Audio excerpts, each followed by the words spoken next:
Take charge of your thoughts. Take charge of your life. Psychologist, author, speaker, musician, former professor, and the host of Love and Life, Dr. Karen Anderson Averill. Welcome to Love and Life. I'm Dr. Karen Anderson Averill. I get a lot of questions about narcissistic relationships, being in a relationship with a narcissist, how to recover, how to move forward, how to make sure that you never experience that again. It's not something that I personally encountered over my 27 years of dating. I'm not sure how I dodged that bullet, but because I didn't experience a relationship with a narcissist, I wanted to be sure that I brought an expert to the program to share her professional expertise and personal journey of marrying and then divorcing a narcissist. Dr. Annie Kaszina joins us today, and here's a little bit more about her. Annie Kaszina, PhD, has been an emotional and narcissistic abuse coach for 17 years, working with thousands of women and men worldwide, as well as a multi-award-winning author of 3 relationship books. She is also a woman who spent 20 years with an abusive, narcissistic partner before she finally realized that something was terribly wrong that she could not fix by working harder at the relationship. Now blessed with a truly lovely partner, Annie specializes in teaching abuse survivors to believe in their own worth, build a joyful life after abuse, and enjoy healthy, fulfilling relationships in every area of their lives.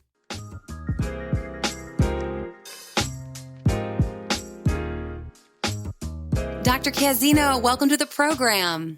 Thank you, Dr. Karen. I'm delighted to be with you. I really appreciate your work. We've connected on Instagram, and you cover a topic that is definitely a pain point for many in my community. So I've been looking for quite a while to have someone come on the program to speak to this concern.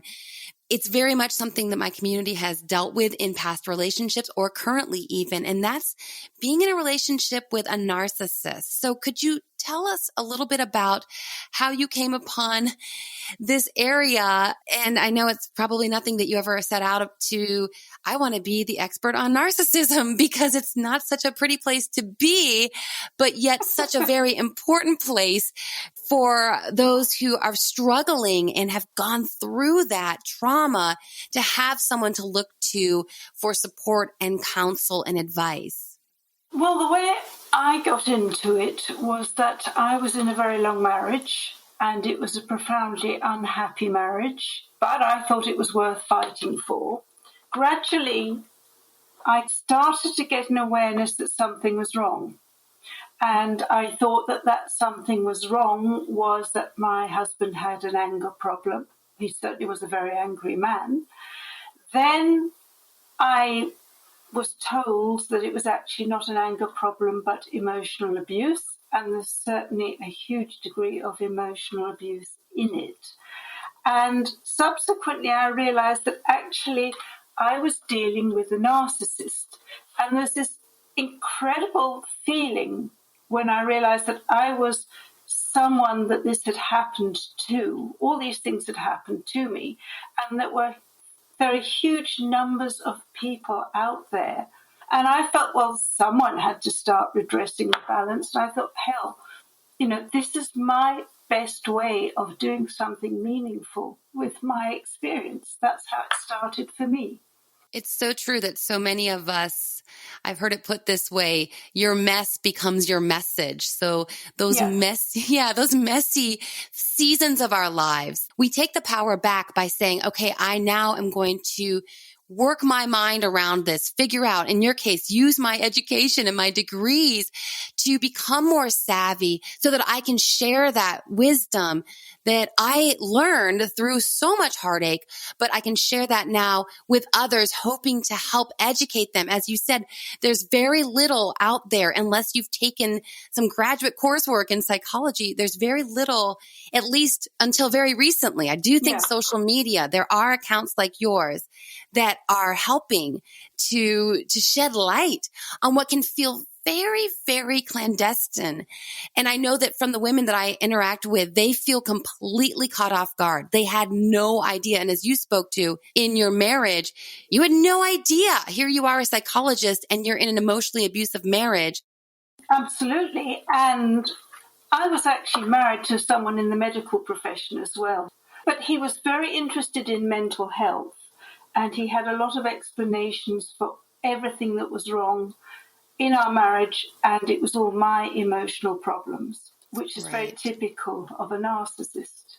So there's definitely the portion that you just spoke to of the narcissist frames your reality. They're very slick and they're very conniving. And of course, he's a medical professional, so he believes that he's above many people. I'm not saying all doctors feel that way, but some have that. And certainly they will wield that I know more and then set the tone for the relationship such that you begin to doubt yourself. And so how does that happen? Because I know many in my community are strong, empowered women, and yet they go, how did I get duped? I think that's an absolutely fascinating question. And I think the thing is that you can be a strong, independent woman and have deep wounds that likely stem from childhood, where you were made to feel that you were not that lovable, that you had to earn love. And so you have a raft of doubts about yourself, and that is perfectly manageable, to be this strong, independent, brilliant person in the world and yet be vulnerable and wounded, and therefore, unfortunately, that bit more susceptible to a certain kind of person who comes along. And a narcissist will present as, a lot of them, not all of them, but an awful lot of them will present as everything you ever wanted. So they come across to you as this wonderful human being, and part of their contract is that if you let them into your life, they will ensure that you feel like a wonderful person too. That is within their gift to bestow upon you. But they also very much keep it in their gift to take away from you. So you get this most wonderful feeling when you're with them that finally there is someone who sees you and gets you and loves you.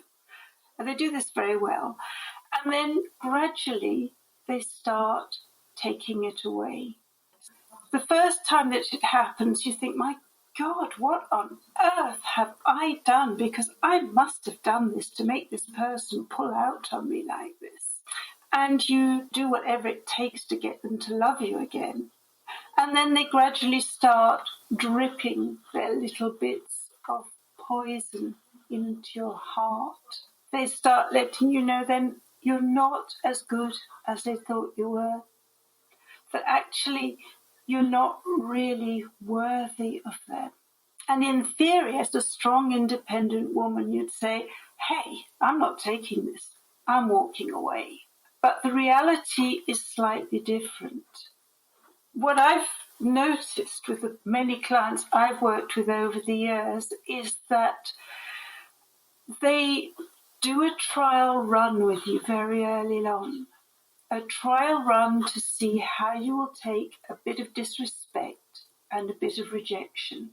And if you take it, and it seems like a small thing, as many red flags do, but if you take it, they have then got their confirmation that you will take more and more and more. Does that make sense? Oh, yeah, it does. And it actually is very familiar to something I've just come across with another book I was reading that talks about these subtle little signs of would-be abusers and really encourages women to, like you said, those small little flags, they're just fluttering in the wind and they don't seem all that important. And we're taught to give someone a chance and don't be so judgmental. And, nobody's perfect. And then women, if you've been single for too long, too, in quotes, right? Too long by someone's standards. You're too picky. That's your problem. So then right? So we meet someone and we start giving them all this leeway because we think, well, gosh, I've just been too judgy and I've been the problem. So I've got to give someone a chance. I mean, they're human after all. And I can imagine that mindset can facilitate the failure to notice these red flags and then allow this narc to just keep grooming you. They've tested you. Oh, she'll take that bit of disrespect and that I'll just drop that in to see what happens. And then, okay, a couple of weeks later, drop in a little bit more. So I can understand how that could happen, as you pointed out, even with the most strongest, independent, strong-minded women. It doesn't matter, like you said, if they have this place of void from, again, childhood wounds. Unfortunately, they're more vulnerable then to the narcissist to wield their power. Yeah, absolutely. I have to say that the word picky is one that brings me out in a rage every time because that is an abusive word. Yes. You know, how dare you tell someone that they should value themselves less and settle for less? It is just outrageous. Nobody should consider themselves picky if they're not settling for a man. They should consider themselves discerning. That's the entire point of my book. So I'm over here just clapping. And because you're speaking my language for sure. And that's one of the themes of all my work is that we shouldn't be settling and that we are only asking for the high quality relationship that we are fully prepared to give. This messaging is what causes people to settle and then be in relationships that are unsatisfying. And then they have kids and then there's parents who don't really love each other. I mean, all this kind of stuff. This is not good for society, for families, and certainly not good for our mental health because as we've spoken to, it prepares us to be vulnerable to a narcissist. It's so great connecting with all of you via the podcast. And I would love to meet you IRL. If your organization is looking for a speaker for your next event, check out my website, go to the speaking page, and see the content that I love to talk about. Just like on the podcast, in my speeches, I cover a wide array of topics grounded in psych research, of course. I'd love to meet you and share strategies for thriving in all realms of love and life with you and your organization. I cannot recommend Dr. Karen enough as your speaker at your event. As my keynote speaker, she completely set the tone of compassion, self-love, and authenticity that bled into everything we did for the rest of the event. She was incredibly prepared and present, and went above and beyond when it came to sharing the event with her audience. Her knowledge, magnetic energy, and expertise while on stage is one thing. It will be everything you'd hope for and more for your audience. But her giving spirit and willingness to do more than simply show up when it's time to go on is icing on the cake. She walks her talk, and by the end of working with her, I was wishing she lived down the block from me for weekly meetups. For more information and to book me to speak at your next event, contact my producer, Tim May, tim@loveandlifemedia.com.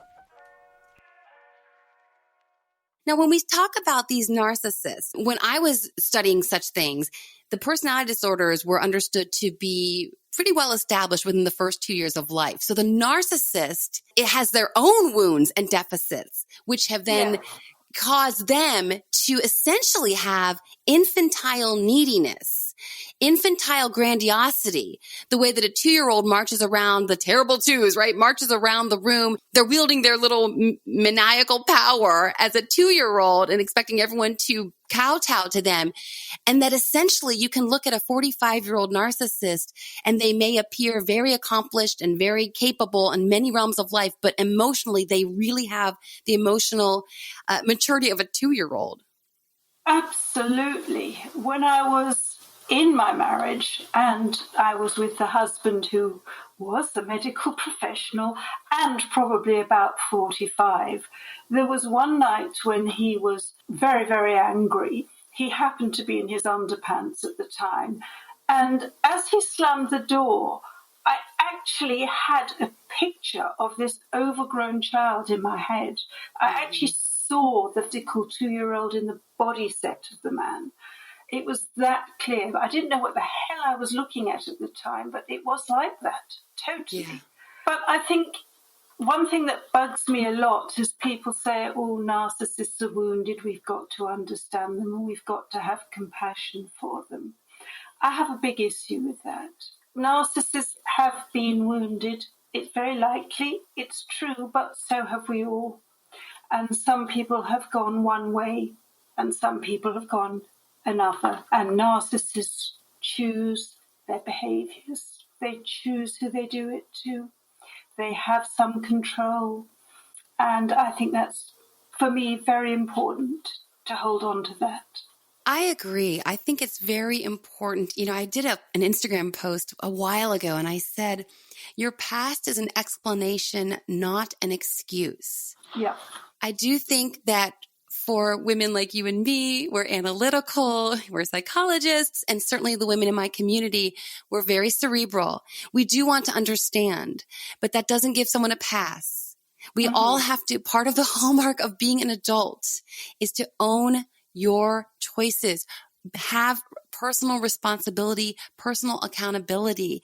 And this is something that some people resist because they do feel that their wounds are so profound, their trauma was so severe that they have the right or they're entitled to a victim mindset. And I know as a former therapist, I certainly honor and respect and want to meet people where they are. I also know that after a time, yes, your wound must be validated. Yes, your emotions are legitimate and should also be validated. I also know that after a time, if we don't move from that toward a more empowered stance, then we're allowing people to wallow and never thrive. Adhering to a victim mindset will get no one anywhere, frankly. And so there's a tension there because it can sound callous to expect someone to own their choices in adulthood. Speak to that a little bit. That is a real challenge, but I totally agree with you that victims have every need and right to be heard and acknowledged. But my experience has been that most victims who are genuine victims actually want a way out of their pain. They want healing. Yes. The pain of victimhood is too much. And they say, if there's a way to stop doing this, I will stop.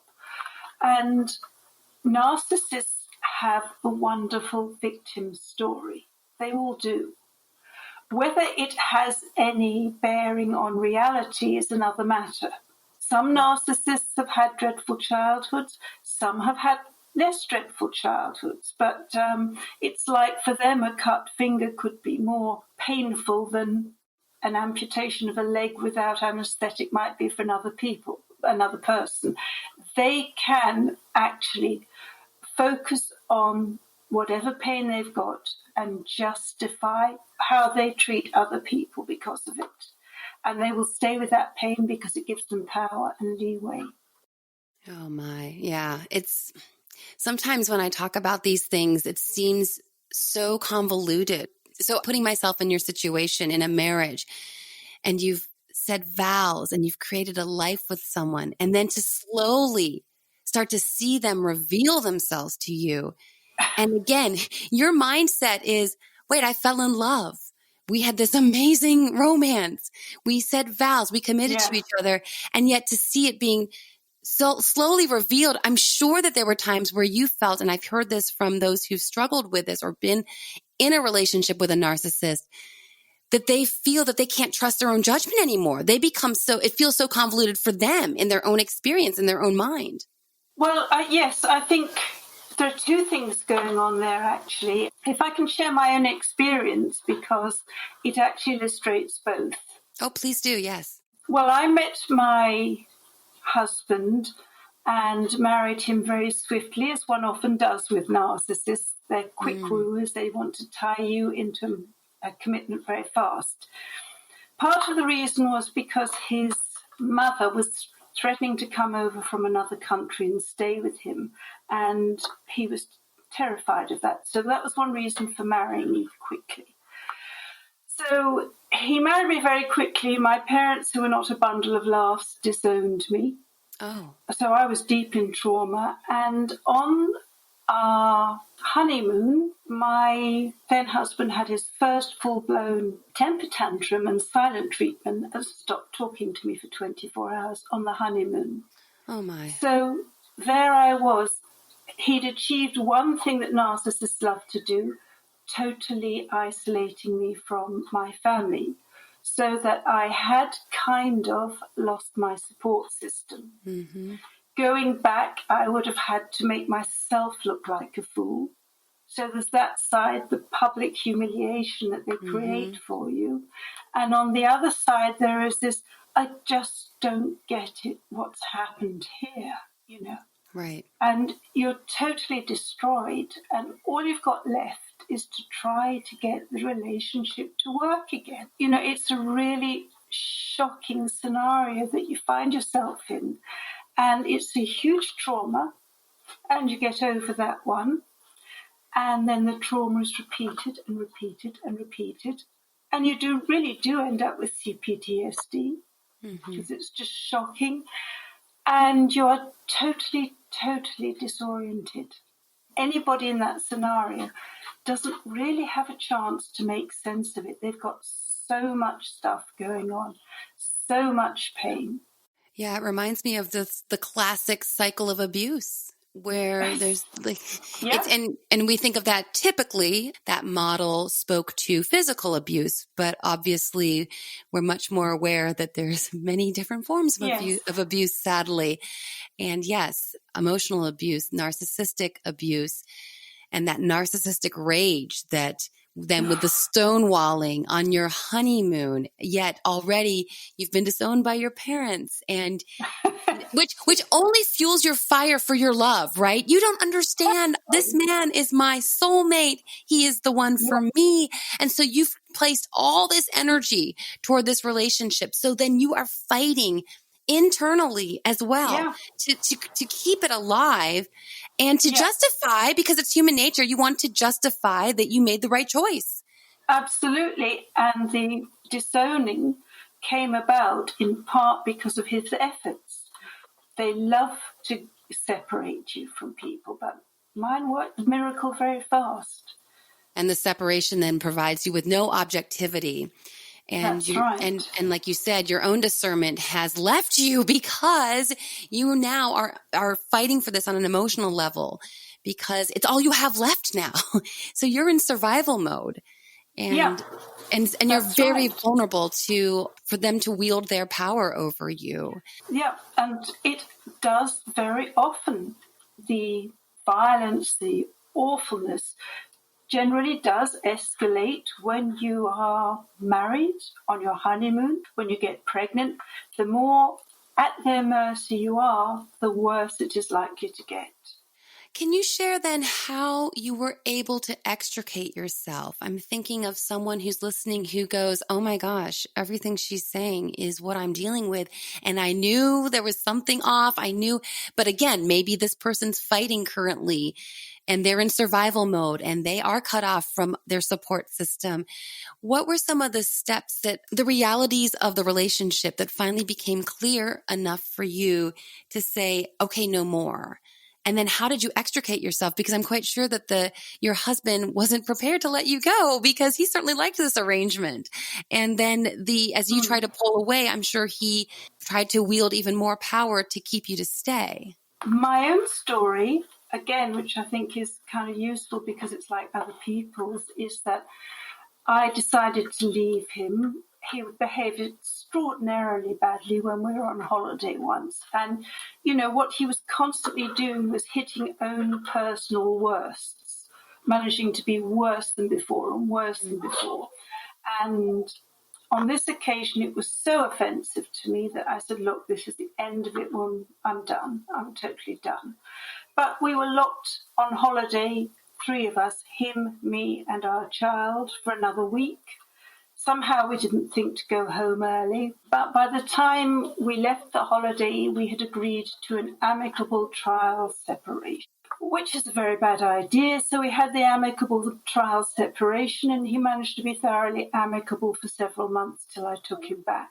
Right. So my first attempt to leave failed because I caved in, and many of us do, because suddenly the partner pulls out this raft of good behaviour that you haven't seen in a while. You think, we have finally turned the corner. Sure.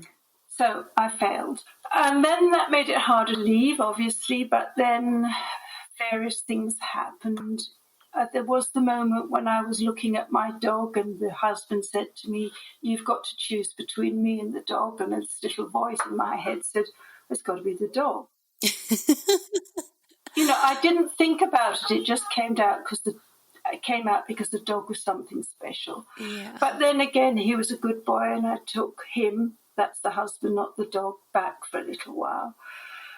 And then again, we went on another holiday, and he was outrageously, obscenely vile. And that was it. I said to him, I am totally done. But the thing that made me do it then was I suddenly realised that there wasn't much of me left. If I didn't do it then, there would have been nothing to save.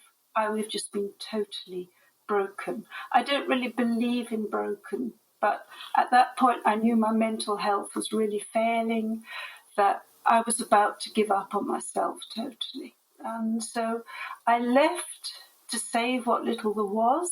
I didn't think I'd have a future. I left because I realised it would be better for my daughter. Mm-hmm. And when I say I left, actually I told him he had to leave. And amazingly, he agreed to move out because he thought he could pull the same stunt about getting back again. He tried charming, and then when charming didn't work, he did everything he could to make divorce hell, because they don't love you, but they love the convenience, and they really hate the fact that divorce can cost them financially. Mm-hmm. That they really do not want. As you're telling your story, and I appreciate you sharing, because I find that you and I as psychologists can talk in generalities sometimes, but I feel for listeners, when we concretize a conversation through a personal example, it becomes so much more real. Like I said, a listener going, this is sounding familiar, too familiar. I think we have a better chance of really fully understanding the complexities of the circumstances. So thank you for sharing. And I know that it would have been even harder to extricate yourself from the marriage now with a child. And then yet you had to look at, finally, this isn't good for my daughter either, as much as ideally we think, oh, let's keep the family intact, but not when the abuse is going on. She's watching this. And I'm sure as a mother, that became a concern as well.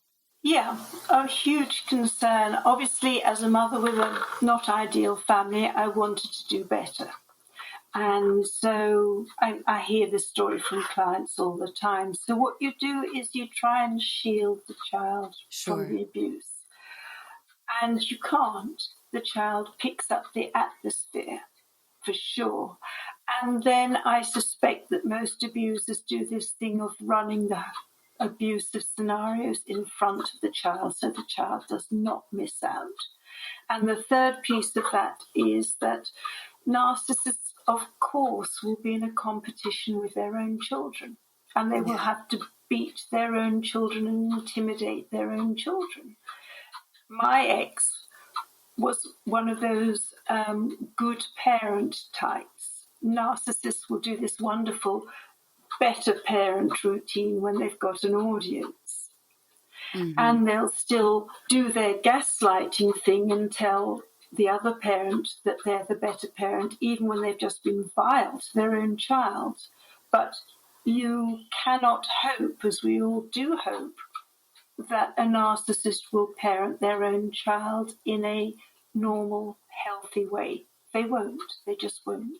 Well, again, it's the 2-year-old emotional capabilities trying to parent. And like you said, the 2-year-old is going to be in competition with his siblings. So then the 2-year-old parent essentially is going to be in competition with his or her child.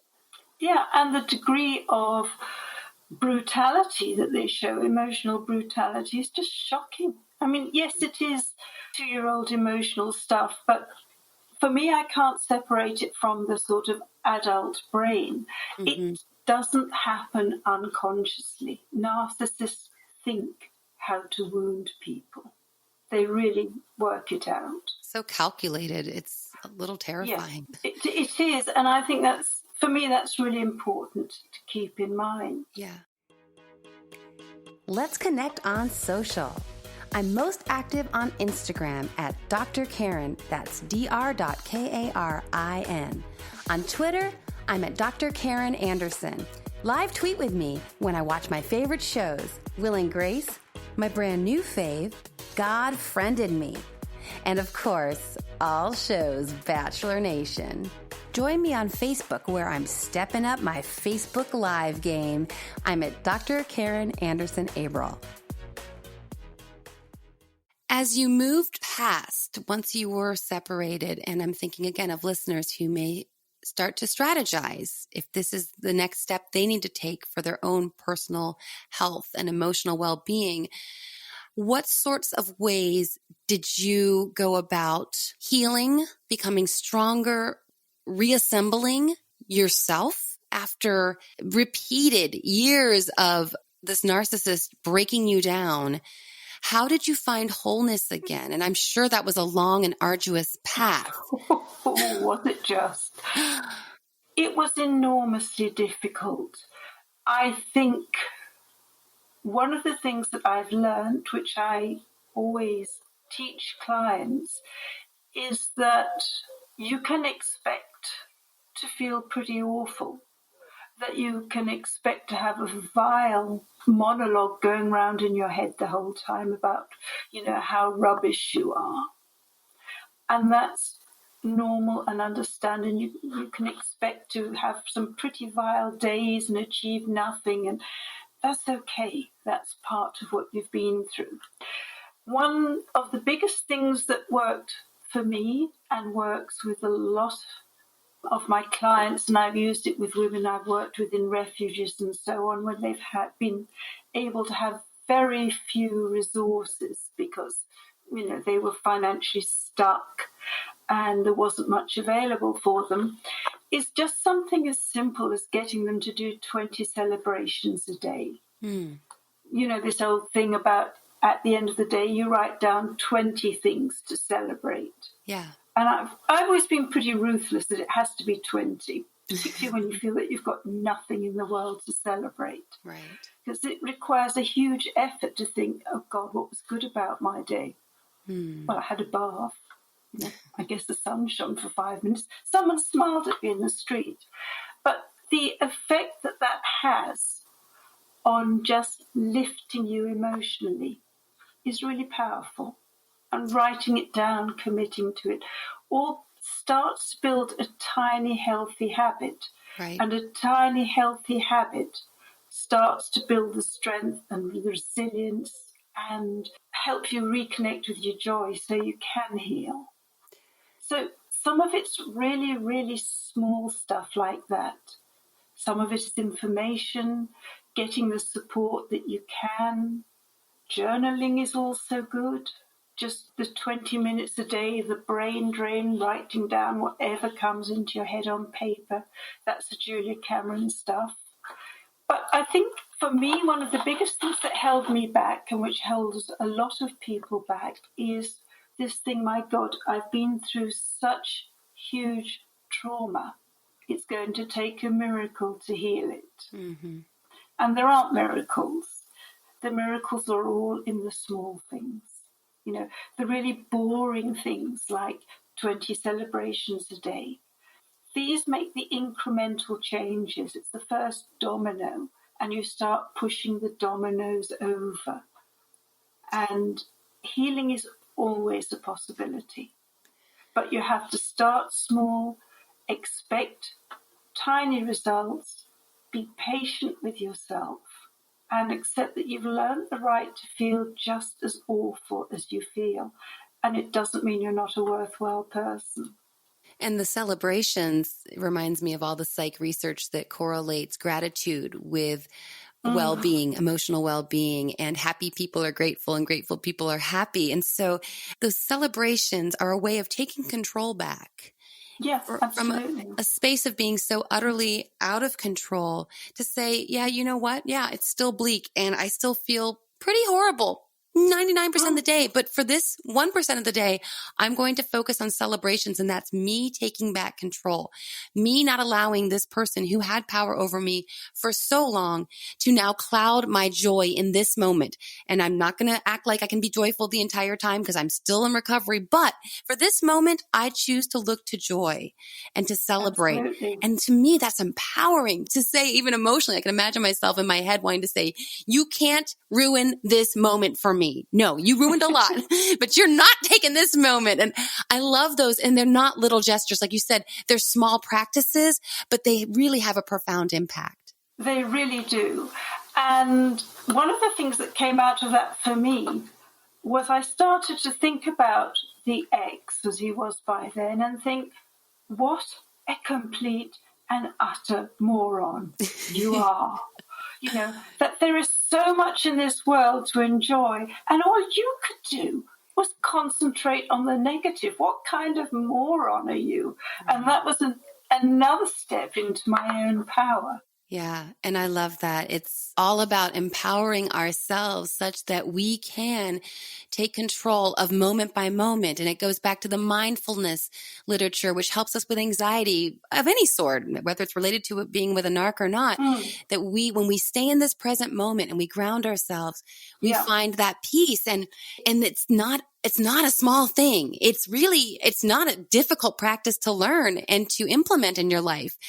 But it's not small, and it's so powerful. And I think of, again, the idea of someone feeling so utterly powerless, any of these strategies to help them see that, you know what? No, you weren't powerless because you escaped. You got out of it. And so that's a celebration that every day you can clap your hands and pat yourself on the back because you survived. When someone is out there, say on the dating scene, and they're starting to date someone, again, you mentioned some of those little power plays that get implemented by the narc early on. So I would imagine you would encourage women to be very savvy and aware early on in the relationship for any subtle bits of disrespect. Are there other red flags that, looking back, you maybe missed or that we can share with our community? Please take this seriously. This is something to be aware of. This could be a sign that this person is a narcissist. Well, there are so many. And I think one of the very big things that we have to do is do our due diligence on anybody we date. And that means actually spend time checking them out. Not look at them and go, nice bum, nice manners, that will do. Right. You know, I really did research my dog much more carefully than I researched my husband. I needed a small dog with a sweet temperament who wasn't a problem with asthmatics. And there were lots and lots, and who didn't shed, and the criteria went on and on and on. But did I have criteria? I need a man who actually treats me as an equal, is sunny-natured, doesn't have anger problems. Did I do any of that? No, I didn't. So you actually have to take it slowly. One of the biggest red flags is someone who is all over you like a rash. They love you from day one. You're different to all the other women they've met. Scary. And they just want to spend the rest of their lives with you. Preferably with you and nobody else but you. So please, could you get rid of your friends and family? That's a big red flag. Yeah. Then someone who's got either a hero story or a victim story, as in, I am actually the best at this particular thing in my field. In fact, I'm so good that I've met with hostility from every quarter. That's kind of worrying. Equally, I've had such a hard life because that's worrying. Addictions are always worrying. My ex was crazy is always worrying. He's bad-mouthing women. Wanting to know too much about you early on is worrying. Mm-hmm. If you want to get to know someone, you can do that through small conversations. Mm-hmm. You don't have to ask them what went wrong with your last relationship, or even, what do you want out of a relationship? A narcissist will do that and then play act whatever it is that you said you wanted. So it pays to be really quite cagey at the beginning. Mm-hmm. These are just some of the things. And obviously, you want to notice how someone responds. One of the standard things is, how do they speak to waiters? How do they deal with people they're not trying to impress? Mm-hmm. Are they nice or are they rude? Oh, yes, another one that I love is the anger test. That early on in the relationship, you want to do something which could be a little annoying or upsetting to your partner to see how they respond. Mm. And if you get full-on resentment, you've got a problem there. Right. And if they're jealous of your animal, you've got a big problem. Yes, our animals can help us vet this person. Dan invented it because I kept burning my tongue on my black coffee. And then we realized the perfector could do so much more. It's the only way to brew coffee or tea and then immediately ice it for iced coffee or iced tea without watering down the flavor. It also brings bourbon to a perfect chill, again, without diluting it or bruising the flavor notes. But my favorite application, wine. The perfector takes your room temperature red to the recommended low 60s in just 20 seconds. And as a bonus, the perfector aerates your vintage as well. Check out all the perfector's applications, including bringing white wine to its most flavorful temperature at drinkperfection.com. Love and Life listeners can use promo code PODCAST at checkout for 20% off your perfector. The other thing is that I think is really dangerous is this little game that we women play of your fantasies. Oh, yes. Yeah. Yes. Yes, so you go on a date and you think, yes, I can just see, because he eats his meal nicely, we could be together 30 years from now, sitting watching the sunset in some sort of exotic location, and it will all be wonderful. No. All you know is that he actually has adequate table manners. Do not run ahead with yourself. My friend put it this way before. He put it this way. He said, when you're in the beginning of a relationship, just sit back and watch the movie. Don't be feeding your co-star any lines. Don't be projecting to the next scene the way that you want it to go. Don't script out the next scene, the fourth scene. Just sit back and watch.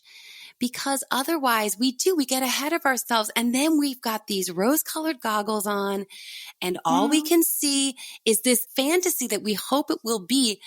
We begin completely attending to those elements that are consistent with what we're hoping, and we dismiss any elements, any realities that are inconsistent with what we hope. And in that case, we're duping ourselves. Totally.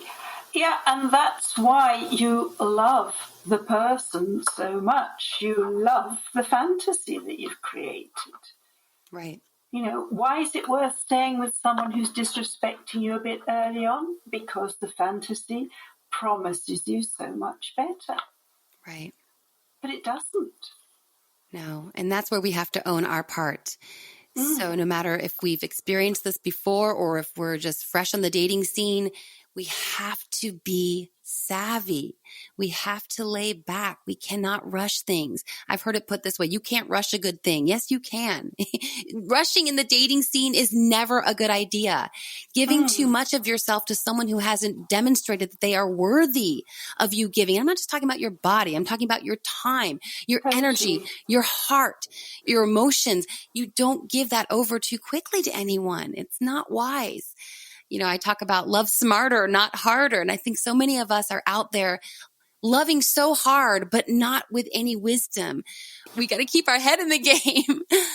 Absolutely. One of the things that really helped me was when I realized, as I put it, that I could fall in love with the pebble. I'm, you know, I have this unfortunate tendency. I have now got a lovely partner of 11 years, and he has been lovely for 11 years. He's a wonderful man. But before I arrived at him, I realized that I could fall in love with anything. And once I realized that I could fall in love with anything, and that this was a problem for me, like eating raw garlic is a problem for me, I managed to take better care of myself. So that honesty was really useful. And I think that kind of self-knowledge helps. It does. We can't know ourselves too well. It's impossible. That self-knowledge is protective. And it's so, again, empowering to feel that strength of knowing, and I encourage my community a lot as well. I talk about wanting to be with someone, but not needing to be with someone. Yeah, absolutely. And that's a power position too, because then we go, I'm interested. Yeah, let's get to know each other. But I don't need you to be anybody but who you are. And I will sit back and watch. And if you're a fit, then we'll keep moving forward. And if not, we won't. And I'm not going to, yes, I'll be sad because a breakup's always sad, but I'm not going to be utterly destroyed because I don't need you to validate me or to complete me or to fill some void. Then dating can be more fun and less painful on so many fronts. Dr. Kaszina, as we wrap up, can you share a little bit? I have some listeners who have been in narcissistic marriages and then have been able to extricate themselves, but now they're co-parenting. And that provides another challenge because there's babies involved. There's children. We can't completely cut this person out of our life and move on. How do we continue to work in some sort of civil way, protecting our boundaries, protecting our self-respect and our empowered way of interacting with this person, but knowing that we still have to co-parent? I think the first thing is to really let go of any expectations that this can be done in a smooth and adult way. It can't. That you have to accept that you will do your best for your child. The narcissist will probably do their worst for the child. You're going to have to accept that as long as you are one good, loving, supportive parent, giving that child a safe space, that child will be able to thrive. And that the narcissist will behave even worse if they get a reaction from you to their bad behavior. So the more unmoved you can be by them, provided your child is actually safe, the better it is. There is nothing easy about parenting with a narcissist on the scene. You can't even call it co-parenting because it's not. But it is very, very difficult. But you have to do everything you can to stop building a narrative about it. And if the narcissist comes home having stuffed the child's head with stories about how the new partner has everything that you wanted but don't have, you've just got to really disregard all of that and just get on with the job of keeping your child safe and happy and caring for yourself and remembering that, thank God, the narcissist is only a peripheral member of your life now, that they're not in your bed 7 days a week. Right. I'm sure there's nothing easy about it. Yeah, I was just going to say, I'm sure that is so, so difficult. The more effectively you can do it, the less the problems that you will have with the narcissist. But the thing is to try and not make any of the rubbish they come up with personal. Yeah. It's all about them. It's all about them. Always. I'm thinking about the identity that we can take on having gone through something. And I do see some women who it seems that this is now their identity as having recovered from a narc. And I wonder, is there a place where we need to let go of that identity such that we don't become then boxed in? And again, that we can have true freedom? Or do you think it's important to go, you know what, I went through this and I better be mindful of it so I don't go into another relationship with the same dynamics?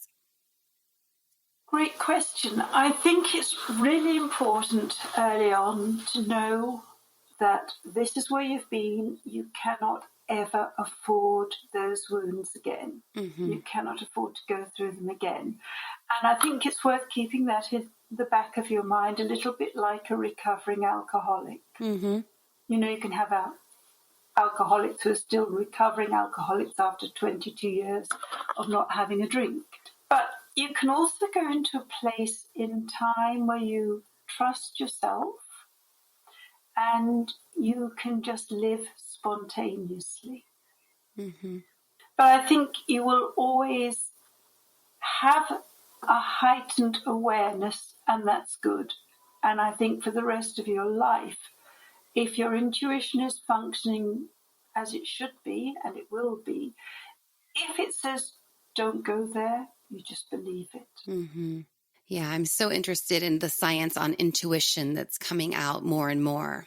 And it's fascinating and I think important, especially as women, that we listen to it. One final question. Do you believe that now with more awareness of narcissistic personality disorder, that sometimes we're in a relationship with a guy who's just a jerk and we're like, he's a narc, when really there is a distinction between someone who's utterly to the narcissist level and someone who's just a selfish guy? There has to be a distinction, and that word may be thrown around more than it should be.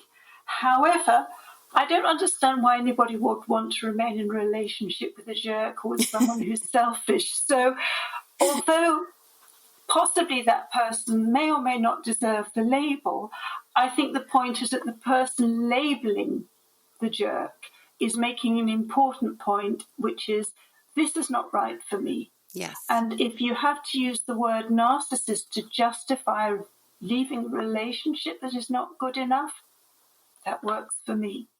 I agree. That's fantastic. I like to frame it that way because, you know, I do believe we have a bit of diagnostic inflation in our current state, which is great. People are more aware of mental health.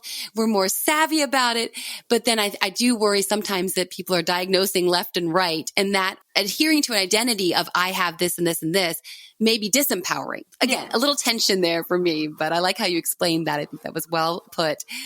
Dr. Kaszina, I want to thank you so much for joining me on the program. I know you have a nice little perk for my listeners, a free chapter of your book, Do You Choose Your Dogs More Carefully Than Your Husband? How can listeners find that? And then let them know anything else about the services you provide or where to follow you on Instagram and the social media channels, your website, and all the things. Right. Just one small question. Right. I'm afraid I have the most terrible memory in the world, but I have given Tim a link to the free chapter of my book, You Choose Your Dog More Carefully Than Your Husband. So there will be a link to help them find it. And that my book is about learning to date safely after being in a toxic relationship. You can find me on Instagram at Dr_Annie, ANNIE, PhD. My website is recoverfromemotionalabuse.com. And there are tons of free resources and a blog that goes back virtually to the last century with lots and lots of information and resources for anybody who's interested. And you can find me through that as well. Wonderful. Thank you so much for sharing these resources with our listeners and for sharing your time and your wisdom and your expertise. I've really enjoyed our conversation. I think it's enlightening, empowering, and the stuff that I love to share with my community. So thanks again, Dr. Kaszina. Well, thank you, Dr. Karen. The love and life hack for this week is we can take back the power. We may have been disempowered when with a narc, but we can empower ourselves again. Dr. Annie Kaszina's work shows us how. Take charge of your thoughts. Take charge of your life. Thanks as always for joining us today, and a special thank you to all of you who've joined the Love and Life family. Head over to loveandlifemedia.com, click on the subscribe button, or ask me a question. I've just rolled out some new ways to address your questions in a more personal manner if that's something that interests you. And until next time, make it a great week.